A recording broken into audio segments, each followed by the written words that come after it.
लेकिन उनकी लुगाई के लिए घाघरा लेने जाना होता है, पूरे बाजार में 4-5 दुकानें घूम जाएंगे वो। लेकिन उस कर्मचारी, उस नेता को समझना पड़ेगा कि जिस सर्टिफिकेट लगा के मैं विधायक बना हूं, प्रधान बना। विधायक राजकुमार जी रौत ने ऐसा कह दिया कि पूरे प्रदेश में अपनी आवाज़ गूंज गई और अपने विचारधाराओं के आधार पर चलने की बात कही।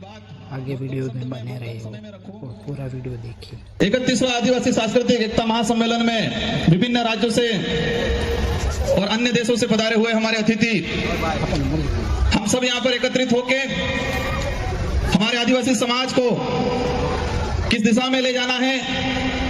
हमारे आदिवासी समाज के संवैधानिक हक अधिकार और हमारे आदिवासी समाज की संस्कृति का संरक्षण संवर्धन को लेकर चर्चा कर रहे हैं। आज मेरा वक्तव्य शुरू करने से पहले मैं इस मंच से मेरी 84 की जनता को नमन करना चाहूंगा, धन्यवाद देना चाहूंगा कि 84 की जनता ने मुझे दूसरी बार विधायक बनाया और मेरे से पूर्व हमारे झारखंड से आए हुए मैडम ने बताया था सिलेक्शन का, भले इलेक्शन हुआ हो लेकिन 84 की जनता ने मुझे सिलेक्शन किया था और मेरी टिकट, मेरा सिलेक्शन 84 विधानसभा की जाजम पे हुआ था, 84 के कार्यकर्ताओं ने किया था और वही हमारा हाईकमान है। मेरी 84 की जनता ही हाईकमान है, मेरी 84 की जनता ही टिकट भी देती है और वोट भी देती है और इसी बदौलत 1,11,000 वोट मुझे मिले और राजस्थान के अंदर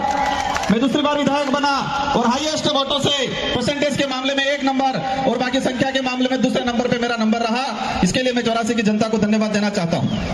आज देश में हो क्या रहा है, आज देश की जो स्थिति है और देश में विशेषकर बात करें आदिवासी समुदाय की, हम एकत्रित होते हैं, हम बातें करते हैं बारी बारी से, लेकिन ये बातें धरातल पे इंप्लीमेंट कैसे हो पाती है, हम कितना करते हैं वहां तक नहीं जाते हैं। लेकिन मैं मेरे विधानसभा और मेरी विचारधारा, जिस विचारधारा से आता हूं, जिस संगठन से आता हूं, उनको मैं धन्यवाद देना चाहता हूं कि देश के किसी भी कोने में आदिवासी समाज पे कभी भी आपत्ति आई तो डूंगरपुर जिले के अंदर पहली रैली, पहला ज्ञापन होता है। भले मणिपुर के अंदर मामला हुआ और हम दावे के साथ कहते हैं कि पूर्वी भारत में अगर कहीं रैली हुई होगी, लेकिन दक्षिणी राजस्थान के अंदर या इस वाले इलाके के अंदर डूंगरपुर में पहली रैली और पहली ज्ञापन मणिपुर के मामले को लेकर हुआ। हसदेव वाला मामला हुआ, हसदेव का जो प्रकरण हुआ पिछली बार हुआ तो डूंगरपुर के अंदर सबसे पहले ज्ञापन और रैलियां हुई। किसी भी प्रकार के कोई भी केवड़िया का मामला हुआ, केवड़िया का जैसा मामला हुआ, हमारे संगठन के लोगों ने डूंगरपुर जिले, उदयपुर संभाग के अंदर और विशेषकर हम हर बार पूरे बिल प्रदेश के एरिया के अंदर सभी जो उपखंड कार्यालय हैं वहां पर ज्ञापन देने का काम करते हैं। वो इसलिए होता है हर बार क्योंकि आदिवासी समाज की, हमारे आदिवासी परिवार की एक विजन बुक है और इस विजन बुक के तहत आदिवासी परिवार की सिलेक्शन प्रणाली और सिलेक्शन प्रणाली से हमारा विधायक और हमारा प्रधान चुना जाता है। तो वो विधायक मैं खुद मान लो हम जनता के प्रति जवाबदेही है, न कि हाईकमान के प्रति, क्योंकि जनता ही, हमारे क्षेत्र की जनता हमारा सिलेक्शन करती है तो हम जनता के प्रति जवाबदेही हैं। तो ये व्यवस्था पूरे देश के अंदर आदिवासी जहाँ है वहां पर यह होना चाहिए। आज हम बातें कर रहे हैं कि हमारे पूर्वज ने इतना बलिदान दिया। मैं एक बात बोलना चाहूंगा कि हम कुछ कर पाए नहीं कर पाए, लेकिन इतना काम जरूर करना है कि हमारे पूर्वजों ने जो व्यवस्था बनाई है, हमारे पूर्वजों ने जो लड़ झगड़ के लाखों बलिदान दे के ये जो संवैधानिक प्रावधान जो हमको दिए हैं, जो शेड्यूल 5 या शेड्यूल 6 का है, और इन प्रावधानों के तहत हमको आदिवासी होने का प्रमाण पत्र मिलता है और वो प्रमाण पत्र मिलता है तब हम एमएलए एमपी बनते हैं। अगर वो प्रमाण पत्र नहीं मिलता तो हम एमएलए एमपी नहीं बनते। तो मैं एक बात कहना चाहूंगा, नया कुछ कर पाओ नहीं कर पाओ, लेकिन हमारे पूर्वजों ने जो हमारे लिए करके गए हैं, जो लाखों बलिदान दिया है, देश के इतिहास के अंदर देखा जाए तो आदिवासी समाज ने सबसे ज्यादा बलिदान दिया है। भले उस समय राजा रजवाड़ा हो, मुगल हो, अंग्रेज हो, लाखों बलिदान देने के बाद इस संविधान के अंदर हमारे संवैधानिक प्रावधान मिले हैं। जो कल्चर बचा हुआ है, जो हमारी पहचान बची हुई है, वो भी हमारे पुरखों की बदौलत बची हुई है। तो हम नया कुछ नहीं कर पाएंगे ऐसा लगता है, लेकिन जो हमारे पुरखों जो हमको विरासत में दे के गए हैं, कम से कम उसका संरक्षण करने का काम जरूर करना। मुझे लगता है देश के अंदर जो हालात हैं, हमारे समाज के जो जनप्रतिनिधि हैं, हमारे समाज के जो सर्टिफिकेट लगा के कर्मचारी बने हैं, उनको समाज की बात आती है तब समय नहीं मिलता है, लेकिन उनकी लुगाई के लिए घाघरा लेने जाना होता है, पूरे बाजार में 4-5 दुकानें घूम जाएंगे वो। लेकिन उस कर्मचारी, उस नेता को समझना पड़ेगा कि जिस सर्टिफिकेट